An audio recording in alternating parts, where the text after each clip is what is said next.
அதேமாரி சோலார் பேனலுக்கு power warranty வந்து 25 இயர்ஸ் அந்த பவர் வாரண்ட்டி வருது.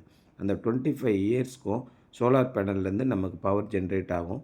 அந்த அளவுக்கு நம்ம நீட்டாக பண்ணி கொடுத்துறோம்.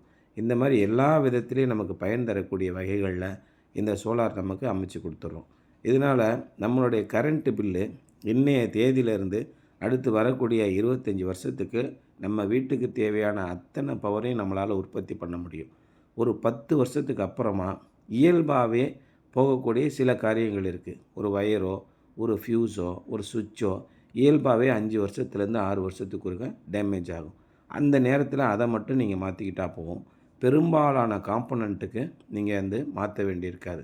அதேமாதிரி சோலார் பேனலோட மெயின்டெனன்ஸில் டஸ்ட்டு எந்த அளவுக்கு படியுதோ அந்த அளவுக்கு அதோட உற்பத்தி திறனும் குறையும். நீங்கள் டஸ்ட் இல்லாமல் எந்த அளவுக்கு நீங்கள் வச்சுக்கிறீங்களோ அந்த அளவுக்கு ரொம்ப முக்கியம். அதனால் மாதத்துக்கு ஒரு முறையாவது அந்த சோலார் பேனலில் தண்ணி ஊற்றி அலசினா போதும்.